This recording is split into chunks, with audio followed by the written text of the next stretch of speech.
Papalapit na nga ang NBA All-Star next month mga idol at maraming mga perennial All-Stars din yung mga naka-sideline ngayon gawa ng injury. Tulad ni Luka na mukhang sureball na All-Star naman parate pero injured pa rin siya hanggang ngayon at baka hindi makapaglaro sa All-Star game kaya pwede siyang hanapan ng kapalit. O ni Joel Embiid na lulubog lilitaw din sa Sixers gawa ng injury. Pero yung iba, talagang nag-improve na lang din at playing at a high level ngayong season para bigyan sila ng direktang spot sa All-Star game. Tulad nito ni Wemby, no wonder mga idol na sigurado akong magiging first time All-Star ngayong season dahil na rin sa nilalaro niya. Pwede pa nga actually maging All-Star starter itong si Wemby kung hindi lang nasa bottom 4 ng West ang kanyang team. Pero regardless naman po sa record, All-Star na talaga mag-perform itong si Wemby. Nag-average siya ng 24.5 points, 10.8 rebounds, 3.7 assists at pambihirang 3.9 blocks per game. Yung 3.9 blocks per game na ito mga idol ay yung pinakamataas na po na average sa NBA ng isang player since 1999 nung nag-average po yung Heat legend na si Alonzo Mourning ng 3.9 blocks per game din. Mas impressive pa to ngayon syempre kasi perimeter-oriented na ang liga tapos ganyan pa rin siya mang-block. Hindi lang siya all-star caliber player itong si Wemby mga idol pero malamang siya rin po ang front-runner para sa Defensive Player of the Year. Pasok din siya sa top 10 ng MVP ladder. Basta, yung pagiging alien ni Wemby ay damang-dama sa bawat laro at worthy siya na maging all-star kahit nga starter kung ako ang tatanungin mo. Sunod naman po natin ay itong si Cade Cunningham, ang number 1 overall pick ng 2021 NBA Draft. Masasabi ko mga idol na hindi pa masyadong household name itong si Cunningham dito sa Pinas. Like kung kunwari magtatanong ako sa labas, sino yung favorite mong player sa NBA? Most likely, ang sagot nila ay hindi si Cunningham. Pero playing like an all-star din po ito, nag-average siya ng 24.9 points, 6.5 rebounds, 9.4 assists, and 1 steal per game para sa Pistons. Ang kagandahan naman kasi sa kanya ay nililid niya itong Detroit Pistons team na ito ngayon na pang-anim na sa Eastern Conference standings. Wala sigurong nakaisip na dito makikita ng Pistons ang mga sarili nila ngayong season so far dahil last season lang ay kulelat na mga kulelat ang team na ito 14 wins lang po sila sa buong season pero ngayon ay nakaka-23 wins na sila and counting. At si Cunningham po ang nasa gitna ng lahat ng yan kasi parang siya yung Luka ng team na ito. For sure, all-star yan next month mga idol. Si Evan Mobley din. Ang team kasi niya ay numero 1 sa East kaya panigurado ay more than one all-star po ang representante nitong Cavaliers. Si Donovan Mitchell nga ay starter na. Pang-anim din po itong si Mobley sa all-star voting para sa frontcourt ng Eastern Conference ngayong season. Nag-average siya ng 18.3 points, 8.8 rebounds, 2.4 assists, and 1.4 blocks per game. May argumento nga mga idol na posibleng magkaroon daw ng 4 na all-stars itong Cavs dahil sa lakas ng team play nila. At malamang kung ganun nga po ang mangyayari ay kasama si Mobley doon. Malaking halaga talaga siya sa defensive versatility nitong frontcourt ng Cavaliers mga idol.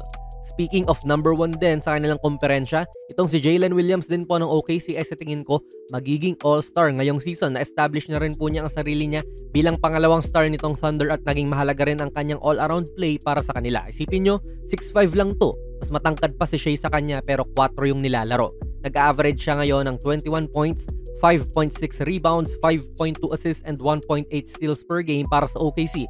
At ginagawa niya yan habang tinatao din yung best perimeter player ng kalaban.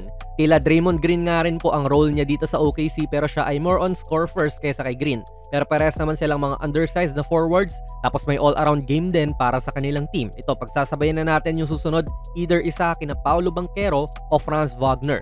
Feel ko mga idol isa lang sa kanila ang tatanghaling all-star pero may mga duda pa nga ako kasi parehas din silang na sideline ng significant time ngayong season although healthy naman na yung dalawang to at si Paolo ay nag-average ng 24.5 points, 8.1 rebounds and 4.8 assists per game para sa Magic. Hindi po nalalayo si Franz dyan at may mga numero din siya na 24.5 points, 5.5 rebounds and 5.5 assists per game habang siya ang humalili sa pagiging first option ng Magic early in the season lalong-lalo na nung na-injury si Banchero. Pero sa sobrang daming deserving na maging all-star, hula ko lang po ay isa lang sa kanila ang magiging all-star this season para sa Orlando. Jalen Green pwede rin mga idol no? Pangalawa din kasi ang Rockets ngayon sa West at ang laki ng itinalo nila matapos hindi makapasok kahit sa play-in lang last season. Tapos ngayon ay ganitong 16 games na sila above 500. Sa mga hindi po nakakagets kung ano yung 500 na yan mga idol, explain lang muna natin. Dagdag kaalaman na rin to sa mga hindi nakakaalam. So 30 wins and 14 losses nga po ang record ng Rockets ngayon so far. At kung i-convert mo yan sa porsyento, 0.682 po iyan. So yung 0.682 ay mas mataas na sa 500. Yun lang din naman yun. Kasi kung mas marami kang talo, no, dun bababa sa 500 ang porsyento mo. Halimbawa, Itong Warriors, 22 wins and 23 losses sila.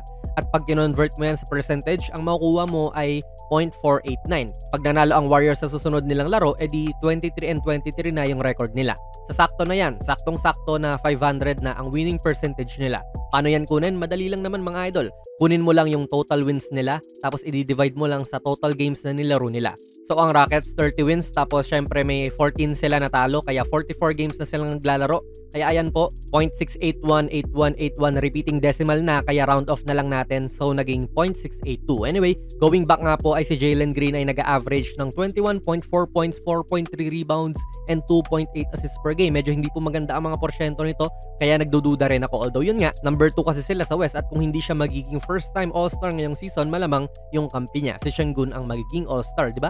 Pero yan nga mga idol, may mga honorable mentions tayo dito tulad ni Tyler Hero ng Miami Heat, si Jalen Johnson ng Atlanta Hawks na sa tingin ko ay in the mix din para sa most improved player ng NBA this season ay pwede rin.